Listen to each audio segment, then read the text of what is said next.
put up a presentation, PowerPoint presentation, and I didn't put so much numbers in it, almost none. So like dates, names, it might be confusing, and there are too many of them, as you appreciate. So Ottoman Empire is, we recognize that Ottoman Empire was founded in 1300, roughly.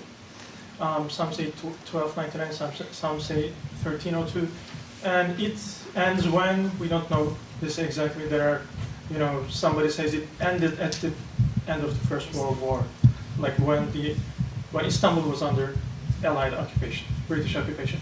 Or some say it ended at 1924 when the Caliphate, when the Sultanate was abolished by the Assembly, National Assembly, Parliament in Ankara, the new center, the new capital of Turkey. So it's 600 years, and it has a lot of things in it. But I'll start by talking first on what was there before the Ottoman Empire. So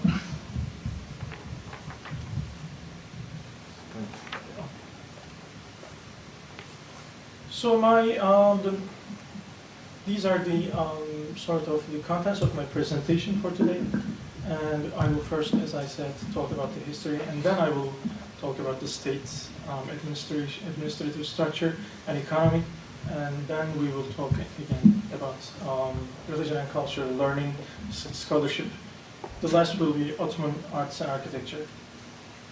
So I'm sure many of us know that the history of the Turks, at least a little bit about the history of the Turks before the Ottoman Empire. So Turks, we hear the name of Turk before the birth of Christ. So the name of Turk exists, but we don't see any state with the name of Turks until the middle of the first millennium, like 500, 600. And the first Turkish language script appears around that time. That's another thing. And we actually see Turks coming into the front of history with the advent of Islam, with their conversion to Islam. Before Islam, they were either shamans, like natural religions, believing in Buddhism, and some were Jewish. Maybe a very little minority were Christians. So after the Arabs conquered the Central Asian lands, Iran first, and then after Central Asian lands in 700s, in the 8th century, Turks began to convert to Islam in tribes, in groups. Turks lived in tribal social structures, and in time, first of all, Turks became soldiers in Arab armies, in the armies of the Umayyads, the first dynasty after Prophet Muhammad, or in the armies, in the higher ranks of the armies of the Abbasids, the other dynasty after Muhammad. So, and within time, in the 9th century, we see Turkish princes, Turkish commanders. And in the 10th century, we have instances of Turkish commanders revolting in Egypt and establishing a state of their own against the Caliph in Baghdad.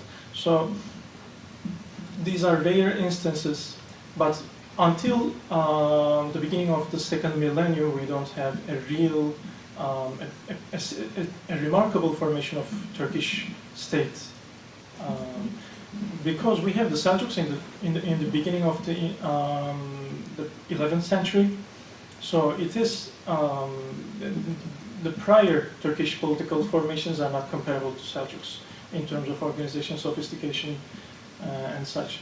So, and some of the Turks migrated from Central Asia, where they were. If I have a map here, yeah. So, as we see, the Turks lived here, and from this region, what we call Transoxania, Turks started to migrate to Iran first, south of Caspian Sea, and from there, they started to migrate to Anatolia.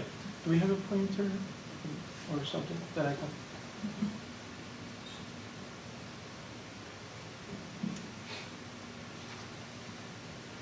It's okay if we don't. Okay. So, and this actually, the migration of Turks. Turks were nomads, and they were used to migration. And the migration of Turks is used. This idea is used in the explanation of the emergence of the Ottoman Empire. So, as I said, it's kind of a pointer, right? Oh, okay. I'll try. So it will take time. So maybe I shouldn't. It feels like a video game, so I don't want to get into that. And so from that region, from Iran, Turks migrated to Anatolia, and they established principalities there. Every Turkish tribe established a principality under the leadership of their lord, which in Turkish is called bey. Beg. It's a very famous. Now in modern Turkish it means like gentleman, sir, mister, but in the old Turkish it meant lord, master. And they established principalities, small governments in imitation of the Seljuk government, which was in Iran, the center of which was in Iran. And we have another important event at that time, which is the Mongol invasions, which actually completely changed the geography of the region, changed the course of history for the Middle East, and it's a very important one to consider when talking about the course of everything in the history of Islam, like the literature, society, politics, economy, everything. Patronage, and after, especially with the oncoming of the Mongols, a lot of Turkish tribes migrated to Anatolia. So Anatolia, what Anatolia is, we know it's modern Turkey. So at the end of the 11th century, 12th century, and in the 13th century, we have a huge Turkish population, Turkish-speaking population in Anatolia. So these were mostly Muslims, and Sunni Muslims of the sect of Abu Hanifa, and there were among them non-Muslims, of course, and still shamans who are not converted to Islam at that time, and actually, but there was some sort of freedom, some level of freedom at the marshes, at the frontiers of Turkish tribal confederations with the Byzantine Empire. So Anatolia was, before the Turks came, it was the lands of the Byzantines. And we know, most of us would know about the Battle of Manskirt in 1071, when the Seljuk army and the Byzantine army clashed in eastern Anatolia, and the Byzantine army was routed, and in this way Turks were able to migrate, and lots of more Turkish tribes were able to migrate into Anatolia, and the Byzantine frontier actually withdrew to western parts of Anatolia after this battle. So,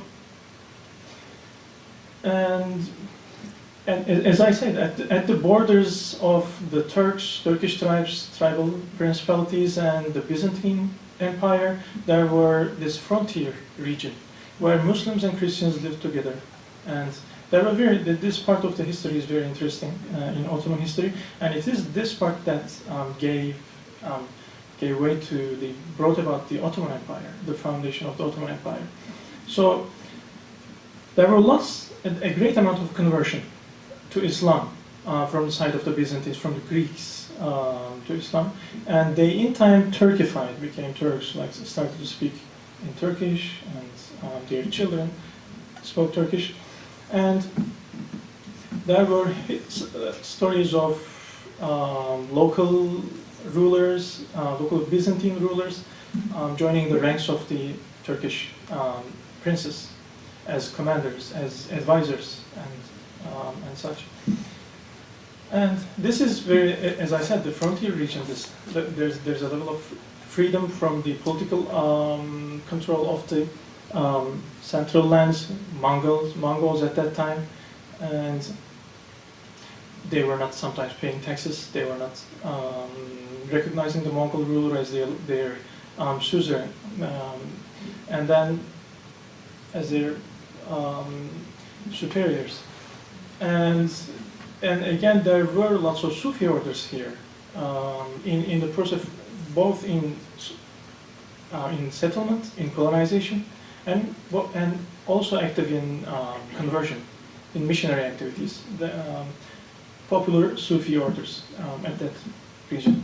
So, and I think that's more or less what I can say about the society of the 13th century, which gave birth to the Ottoman Empire. So, one of these princes was, of course, Osman, founder of the Ottoman Empire, the namesake. So, like somebody says, one of the historians says, what Romulus is to Romans, Osman is to Ottomans. So, he's the founder. He's the his name is given to the empire. He was a frontier lord, very close to Iznik. I'll show you in this region.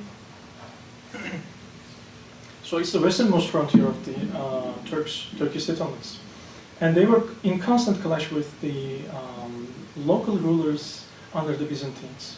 So they call this Gaza, and it's an Islamic war against the Christian neighbors, and to direct it at subduing the Christian neighborhoods in the area.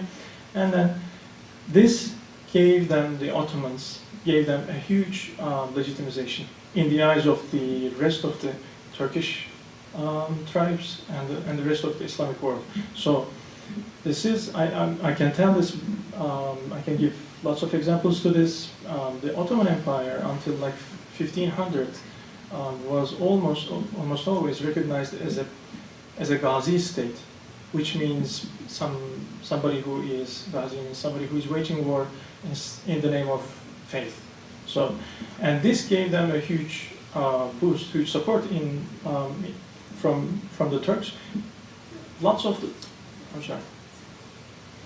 Turkish other tribes would not interfere with the business of the Ottomans because they thought they were engaged in Gaza, and the caliphs, the sultan in Egypt, and even the rulers, the Mongol rulers, had to recognize that they were engaged in this Gaza, and they were doing it for the rest of the Islamic world, so they can justify their expansion into the Balkans. So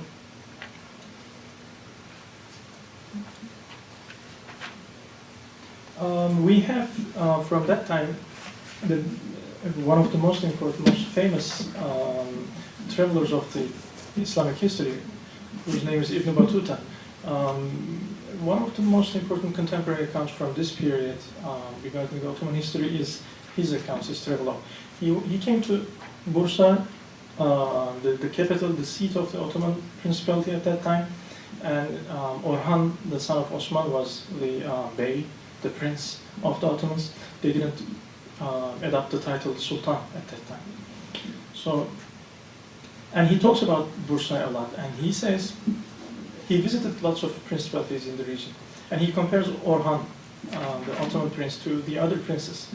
He says this guy, this Orhan, this prince is the one who is most engaged in warfare. He never stays in one castle. He always visits, like he has 40 castles and he visits all of them every week. He never stays at home, and he's always occupied in warfare and in expansion towards the Balkans. And his city, he says, is a very large city, the largest city in this region. It has large streets, it has a large bazaar, where lots of merchants trade, mostly silk. So this was another thing. Ottomans from their early history, recognized the importance of trade, international trade. There was a Silk Road, as most of you know better than me, which started at China, and which one of the important stops of which was Iran, because Iran was very there was a great production of silk, and Iranian silk was more better in quality, in design, in artistic quality. And through Eastern Anatolia, through Iran and then Eastern Anatolia, the silk trade stopped at Bursa, only to be met with the Venetians, Genoese, Italian, Greek merchants there. So Ottoman Empire at that time was also benefiting from trade revenue. So if you look at Ottoman expansion at that time, it is very clear. They really intended at capturing the places that are important in terms of trade. Whether in the Anatolia, among the Turks, or whether in the Balkans, they were always aiming at the cities that would that they would benefit either from its trade or like has some sort of mineral resources or another income. Like some cities in Serbia was important for silver production, and the Ottomans aimed at getting these cities to boost their production of silver. So, and Ibn Battuta's account, he says that Osman city, Orhan city, I'm sure, is a very large city.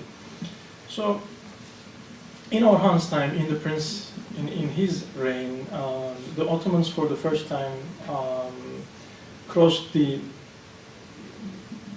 Marmara Sea, the Sea of Marmara, from the Asian side to the European side. So this is, this happens here, exactly at this point. They were actually, they passed the strait to help the Byzantine Emperor. So they were sometimes allying with the Byzantine Emperor, sometimes allying with other rulers. There was no unity, no strong control in the whole Balkans. There was a complete political vacuum. There were little small principalities. Bulgarian kingdom, it was very small. The Hungarians were important, but they were far from where the Ottomans were. So, and one thing must be said with regards to the Ottoman expansion and why it was so fast. So, Ottomans first passed the strait in 1351, and in like 50 years they were able to occupy almost the whole of today's Greece and Bulgaria and Macedonia and parts of Bosnia, Serbia, and Croatia with significant ease. So historians cite a number of reasons. For example, the first one was Ottomans gave the Ottoman land policy. So the Ottoman tax system, land tax system, was much easier on the peasants compared to the other rulers' land laws. So, for example, this one of the rulers of that time, one of the Balkan princes, Stefan Dušan, his law code stipulated that a peasant should work 2 days every week for his lord. But according to the Ottoman land code, a peasant has to work like 4 days in the whole year for his lord, and they say, historians say, this was an important reason why the peasants did not join their lords in like resisting the Ottoman expansion, like trying to overthrow it. And another fact was the Ottomans really played carefully in here. They supported Orthodox Christians against the Catholics.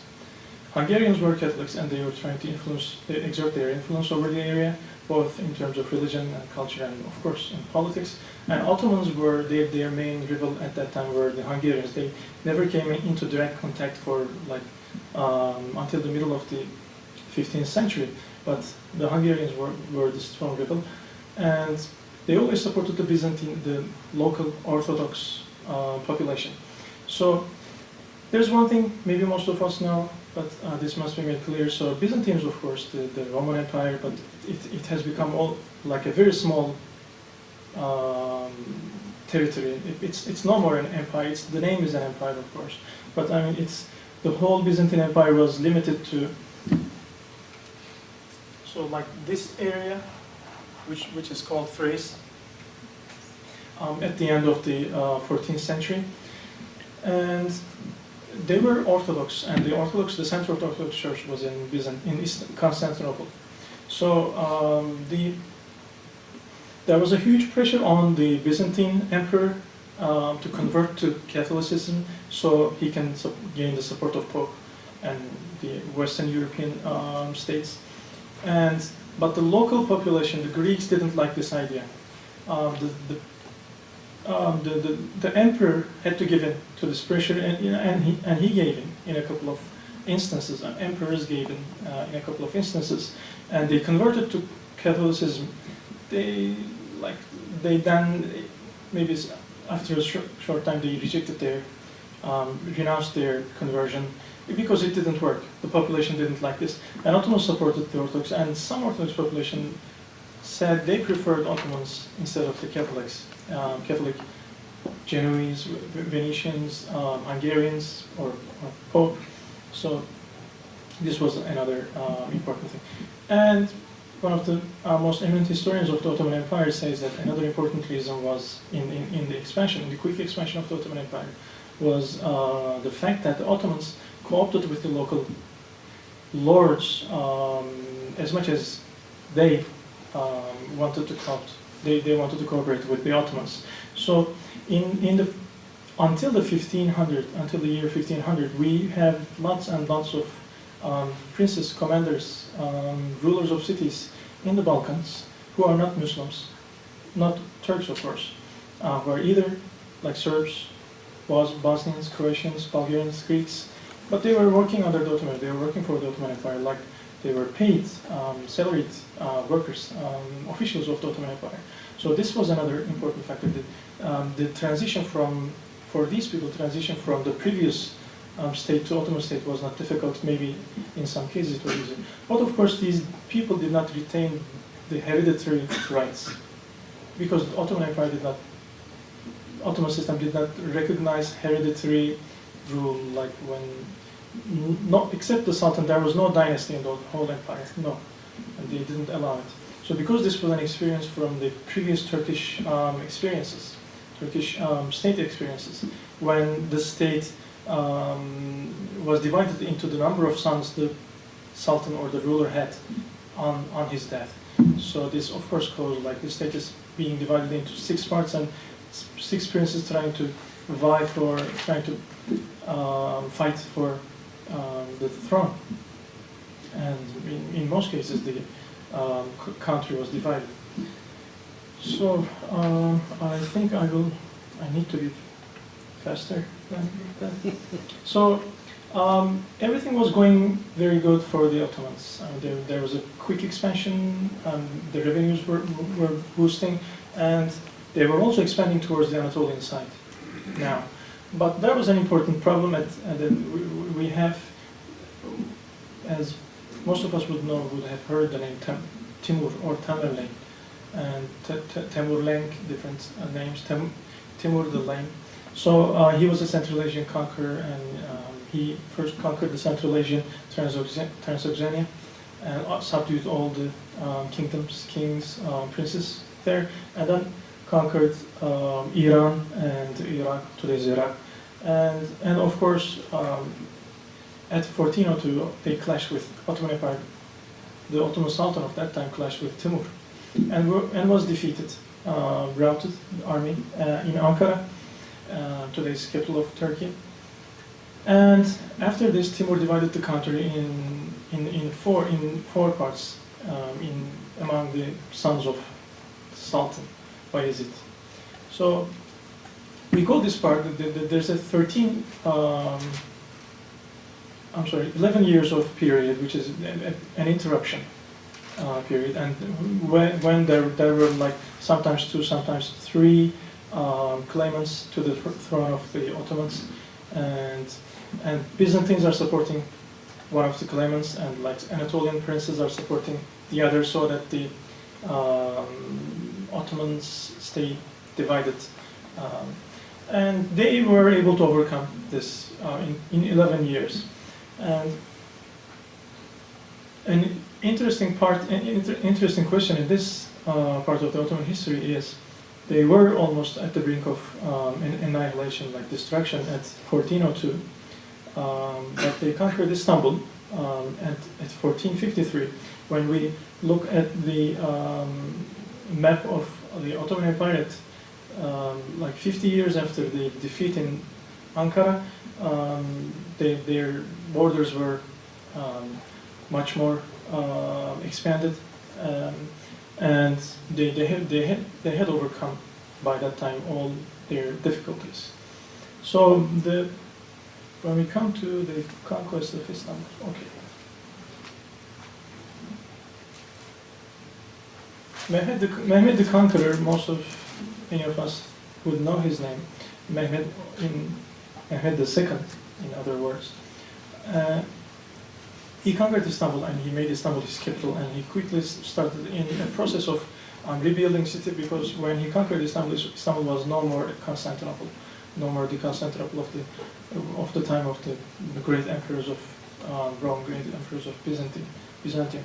So the population was reduced to like 50,000 or something like that. And he started to populate the city first by saying that I will exempt you from taxes if you come to Istanbul, to everybody, not just the Turks, the Greeks, the Armenians, the Serbians, everybody in his empire. So, and they gave him free land, free houses, free lands. So, and he tried to facilitate population of Istanbul. And he built lots and lots of institutions, social institutions. This is called imaret. He built hospices, hospitals, madrasas, which is school, which was an institution of higher learning in Islamic countries, societies, and libraries and mosques, of course.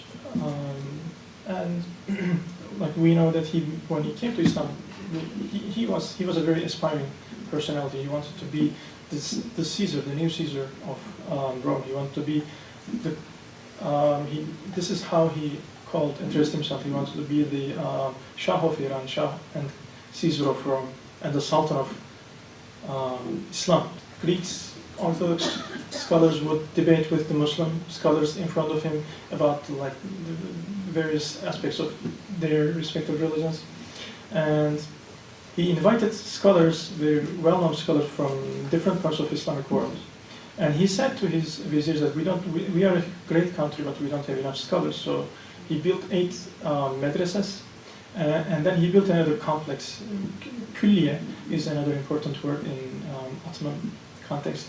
Külliye means a complex of buildings, which includes, in most cases, mosque and an imaret, which is something like a hospital, a poorhouse, and a kitchen for poor people, and libraries and madrasa, school. These were the most important elements of Külliye. So he built a huge complex in terms of it's called the Fatih complex, Fatih Külliye in Istanbul. So he tried to facilitate the prospering of learning and culture in his empire. So this was his portrait by a well-known Italian painter of a more well-known brother of a more well-known Italian painter. So Gentile Bellini, his brother was Giovanni Bellini, and he invited Bellini to Istanbul to draw his portraits, which was in some people's eyes a scandal, or in some people's eyes it was a very liberal thing to do, because no other Ottoman sultans besides him have his portrait made until a very later date. So this is the faithful as we get to how Mehmed looked, hopefully.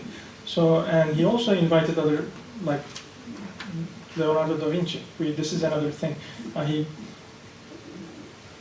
His son, actually not him, Bayezid, his son invited Leonardo da Vinci to ask him to build a bridge that would unite the two sides of the Golden Horn. If you ever been to Istanbul, or if you are planning to go there, you will see it.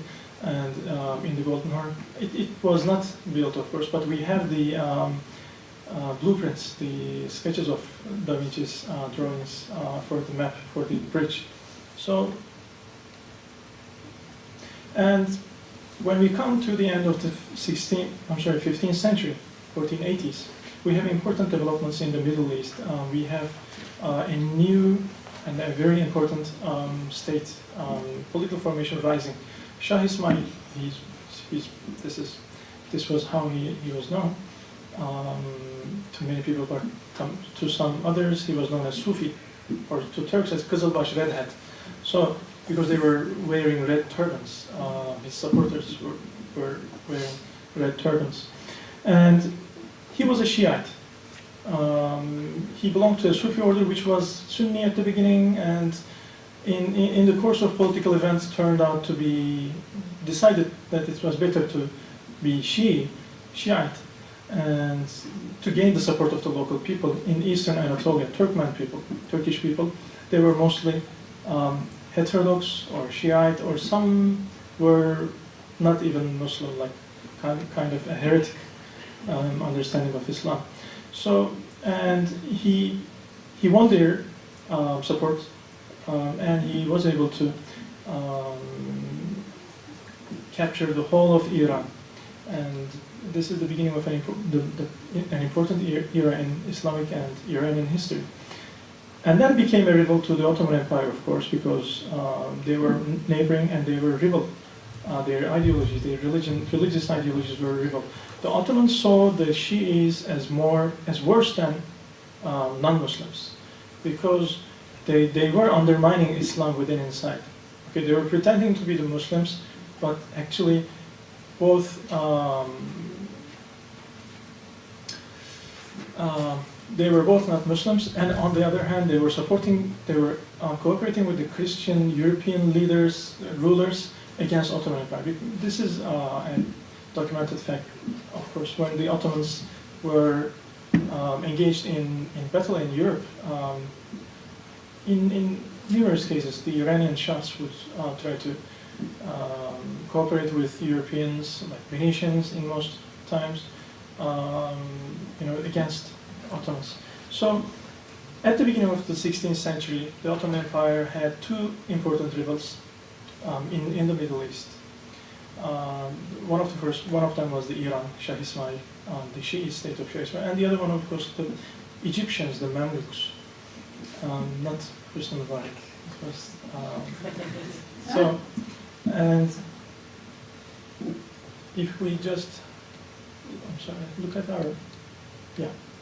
So, just this whole area is Egyptian territory, and of course Syria, almost until these places.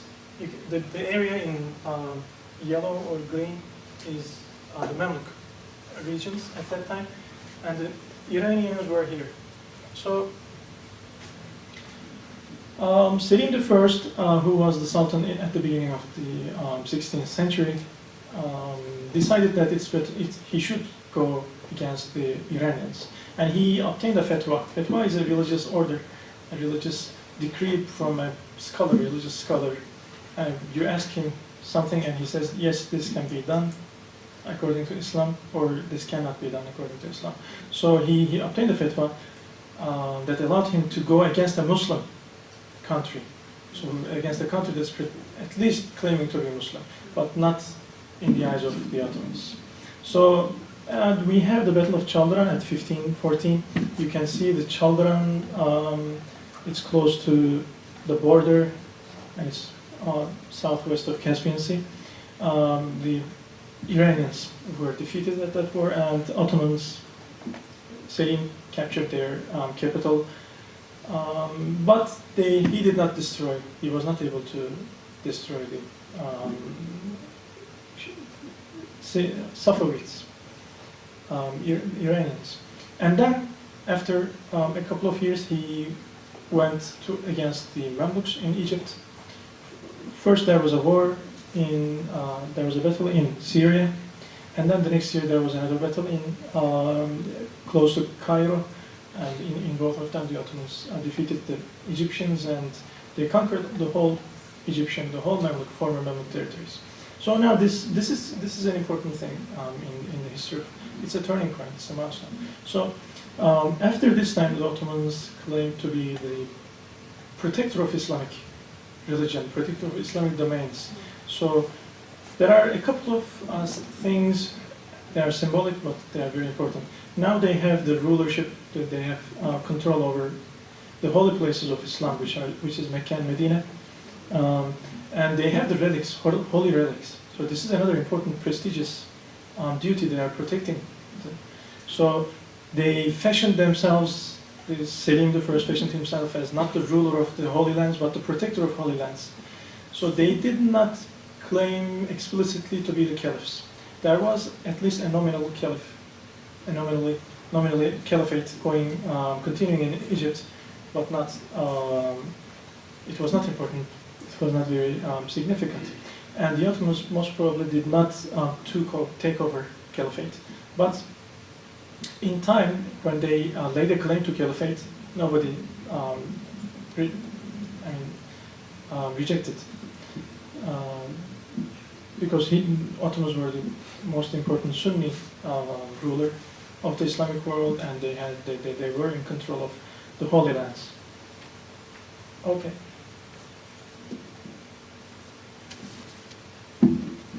So I am being warned to be faster, so I'll try my best. So. And Selim's son Süleyman, he is often called Süleyman the Magnificent. His time was as the name suggests, the most like the golden age of the Ottoman artistic, cultural, and political tradition. And at that time, Süleyman was able to claim that he was the the greatest ruler of Europe, not just the Middle East, but Europe. His navies, his forces were battling with the Portuguese in the Indian Sea, and his naval commanders were also engaging in military activities in Netherlands, close to Baltic, Northern Sea.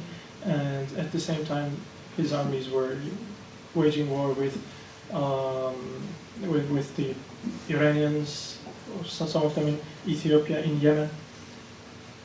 So, but this, of course, did not continue, this golden age. This is why we call it a golden age, because it didn't last, because the next generation started to feel that there was a decline, and they created this myth of golden age of Süleyman. And there was a considerable decline in, first of all, economy, in also statesmanship, because we had lots and lots of crises in the capital going on, succession crisis, sultans being overthrown for the first time in Ottoman history, and being even murdered.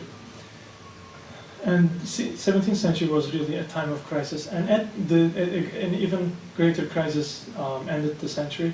For the Ottoman Empire, they tried to capture Vienna, which was one of the most important strongholds in Europe in 1683, but they were defeated in front of Vienna, and there was an ensuing war between the Ottomans and a number of European states, which lasted 17 years. At the end, the Ottomans had to sign a treaty which made them for the first time recognize the superiority of the Europeans, and they also themselves recognized there was a problem. And the 18th century this is why we call 18th century was the beginning of the reform in Ottoman Empire, but not a major reform. The reforms of the 18th century were directed mostly at military. And from this time on, Ottoman Empire had two major rivals, Russians and the Austrians. So, and the empire was in constant decline, in constant retreat in terms of borders. And the 19th century is signified by reform efforts on the side of the Ottomans, and the Ottoman Empire being called the emergence of the Eastern question. And the European powers were trying to answer what are we going to do with this sick man of Europe. That's what the Russian Tsar and the English king was referring to. So, and towards the end of the 19th century, a new generation of Turkish intellectuals came up. They are called New Ottomans. So they came up with different ideologies. Some of them said we suggested a more centralization. Some of them, on the contrary, suggested decentralization of the Ottoman state for survival, for saving the empire. This was one of the most important questions in the Ottoman Empire. And at the end of the 19th century, we have constitution for the first time in Ottoman history. We have a parliament, we have elections. Not complete democracy, of course. And Sultan Mahmud II, he's one of the proponents of reform in Ottoman Empire, but he did reform in various areas, not the least of it being clothing. So this is a portrait of him before he started the revolution in clothes, and this is another one when he decided to adopt European-style clothes, narrow pants, narrow shirts, no more baggy trousers. So, and there's an interesting story about this. Mahmud II, when he decided that he would reform the fashion, reform the outlook of the Ottomans, it was a very difficult thing to do. Of course, no one would consent this, and he didn't want to go out in this type of fashion in the first time. So he asked a couple of soldiers. He told them, "Okay, you will try it and see what's the reaction." And if I'm not mistaken, two officers, dressed in European-style pants and shirts and jackets, went in the streets of Istanbul, and of course it was a scandal, and they were arrested. So this was I don't know, this didn't, of course, persuade Mahmud to, give up the reform, and he went on with the reform. And this is one of his clothes. I'm putting here because it kind of reminded me of Michael Jackson's.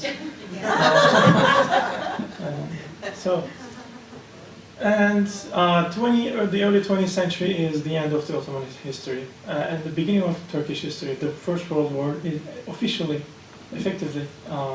ended the Ottoman Empire. There was the Sultan Padişah in Turkish vocabulary was in Istanbul. He was the Padişah, but everything was in British control. He was controlled by the British, and a resistance movement started in Anatolia. It was led by Mustafa Kemal, the founder of Turkish Republic, who was to be named later Atatürk, the father of Turks. And we have, in 1923, Turkish Republic was founded. Okay, so I am very behind. I will go over these very quickly. I will try to do it. So the Ottoman state was based on a mix of different traditions, Near Eastern mostly, like Abbasids, Islamic Caliphate, and Near Eastern Iranian understanding of state. There were two major classes in society. First one was askeri. You will find it in your outlines. And the other one is re'aya. So there are two groups of people. The askeri is exempt from tax. That's what it actually means. Re'aya is the person who pays tax. The people, the peasants, the urban dwellers. But the scholars, like the rabbis, bishops, Orthodox bishop, they were not paying tax, they were askeri. Imams, of course, and soldiers.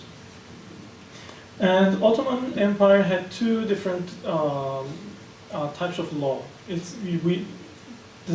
The head of the Ottoman Empire called himself Caliph, especially at the end of the 19th century. But we know that there existed two different sorts of laws in Ottoman Empire. The first one was, of course, Sharia, the Islamic law, which was based on Quran and the tradition of the Prophet and the works of the scholars, religious scholars. And the other one is the Sultanic law, which we call Sultanic law, or Kanun. Ottomans called it Kanun, they adopted the word from the Greek canon. So, and this was a Sultanic law because Sultan decided these laws. This was not, you wouldn't find this one in Sharia. In most cases, this related to administrative aspects. Like in some cases, there were things related to taxation, and I would say financial and administrative cases. And the Sultan had a divan, which was his council, and he had viziers. He had the chief vizier, Sadr Azam or Vizir Azam, and he had other viziers with him. And the bureaucracy was not like, of course, it was not a bureaucracy in the modern sense of the word, but he had financial and administrative bureaucrats, a large number of bureaucrats actually, and the Ottoman archive is an evidence of this, like hundreds of millions of archival documents in Istanbul show the sophistication of the Ottoman bureaucracy, record keeping. So I will have to pass these quickly, and as I mentioned briefly before, Ottoman Empire was at the crossroads of a number of traditional trade routes. Among them were the Silk Route or the spice, the Indian trade route, the spices. So, and the Indian trade route was coming through either here or through here, which the Ottomans controlled. But after the Portuguese found out another way other than Mediterranean, when they realized that there was another way, longer but more profitable, the Ottoman trade revenues declined in the 16th and of course in the 17th centuries. And I will have to pass these. I put up a small bibliography at the end of the outlines. It's a very small one, but maybe a good start for these. And a number of things may be said about the Sufi orders in Ottoman Empire. The most important of these was the Mevlevi order, the order founded by Rumi. These were not the Sufi orders that the elite, the learned, the ulama, the scholars would adhere to. These were the orders that the village population, the urban and rural population would belong to in most cases. Most important of them was Bektashi order. And okay, so I don't know how many minutes I have left, but 10 minutes? Okay, thank you. So we have, I'm sorry to take up so much of your time. We are at the arts and architecture at the end. So this is, I'm sorry, this is a kind of a dark picture. It's not very revealing. This is the Süleymaniye, the complex of Süleymaniye I was talking about. So it was built by Süleyman, the magnificent Süleyman I. And here, at the center of the complex, we see the mosque. And the mosque has a cloister around it, and it is separated by the city, by the houses surrounding neighborhood, by a large yard and walls. But not just by this. The buildings around it, with hundreds of domes, small domes. These are what compose the complex kulliye. One of them is the medrese, the other, the higher learning institution. The other one is an imaret for sick, and there's another one, a library, and food houses for the poor as well. So this is based on the institution that's called Wakf.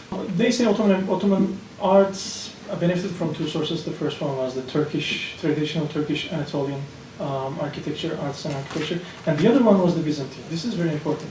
When you just travel in Turkey, when you look at the cities that were established, the institutions that were established before the conquest of Istanbul, Constantinople, the mosques in these places, the madrasas are different. They are You can see the resemblance to Iranian Central Asian architecture. Definitely, it is there. But after the conquest of Istanbul, we have a huge dome that is dominating. That all other parts of the architecture is subordinated to the central huge dome, and there is nothing in this whole structure that does not belong to the general structure. There is no redundancy in there. There is no superfluous elements in the architecture. They say this is mostly because most of the Ottoman architects were trained in the military.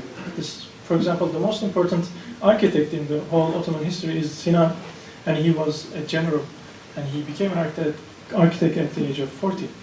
But he died at 98, so it was not he didn't lose time. But the art historians talk about the decline of arts, as well as in many areas after the 16th and especially the 17th century. But we see in the 18th century an influence, this is another thing that we must note, of European architecture, which is Baroque, of course, on Ottoman mosques. But more than mosques, this Baroque architecture, European influence would be seen on like fountains, like other buildings. But I think they thought that maybe it was not appropriate to apply European influence towards religious structures. So this is an example I have to. So this is the Hagia Sophia, the Holy Wisdom. It was built in the 6th century, and the minarets, of course, were added by the Ottomans. It was converted to a mosque immediately after the conquest of Istanbul, but now at the beginning of the Republic, it's being converted to a museum. It's not a mosque, neither a church. It's just a museum now. So, and it is at a very beautiful location. And so this is Süleymaniye. And this view is from Golden Horn, and you can see how Sinan was able to achieve this huge structure. It's dominating the whole landscape of the area. This is another picture of the same mosque, Süleyman the Magnificent. This is the mosque that Mimar Sinan, the greatest architect of the Ottoman Empire, calls his masterpiece. He completed this mosque in the time of the son of Süleyman I, and it's called by his name, Selimiye, and it's not in Istanbul, it's in Edirne, and it is, as far as I know, it is one of the best, one of the aesthetically most pleasing mosques and institutions. Of course, it's not just a mosque. There are, again, madrasas and imarets around it, surrounding it. You can see some at the back. And it is a very important, spectacular piece of architecture. Yeah, this is a view from the interior. This is the dome of the mosque. It is, you can see how beautiful is the decoration. And at the middle of the dome, at the peak, is what we call hat, the calligraphy, Islamic calligraphy. You would find like verses from the Quran in most cases inscribed on it, and the calligraphy was very important in Ottoman artistic tradition.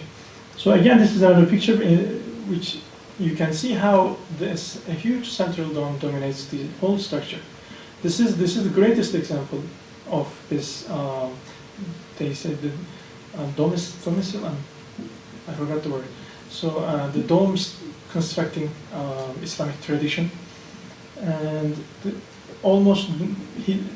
huge dome is almost not supported by any other like half domes or smaller domes. And this is this is from the cloister of the Selimiye Mosque, the entrance of the mosque. So this is another mosque. This is in Istanbul. It's called Rüstem Pasha. It was founded by one of the most famous viziers of Süleyman at the middle of the 16th century. And this is significant mostly in regards to the tiles. Art historians consider the tiles here in this mosque to be one of the finest examples of the whole Turkish, Ottoman, and as well as the Islamic tile art. Ottoman arts are particularly considered one of the greatest aspects of Ottoman artists. Ottoman tiles are considered superior to their contemporaries. So this is another tile, this is a plate, this is a dish. It's made in Iznik. Iznik was one of the most important places of tile production. And this is Tura. Hakan told me, why didn't you put a Tura at the beginning? It would look very good. So it's not at the beginning, but we have at least something at the end. So Tura is the insignia, the signature of the Sultan. He doesn't do it himself, of course, but it's an art. This is the Tura of Sultan Süleyman I, and they put the Tura at the beginning of their fermans, the imperial edicts, imperial letters. So here, under this Tura, you will find something that the Sultan ordered that, and below it you will find the contents of the decree. And miniature painting is another form of art in Ottoman history. It is not considered to be on par as excellent as the Iranian painting, but it is it has a distinctive aspect in detailing the everyday life of the Ottomans. This is from a circumcision ceremony of one of the sultans towards the end of the 17th century, Murad III. And this is how all sorts of jugglers, all sorts of people entertained the guests. Here, fireworks. And this is an example of calligraphy. It's in the Hagia Sophia Mosque. It's considered to be these tables, these calligraphy. They are considered to be the masterpieces of Ottoman calligraphy.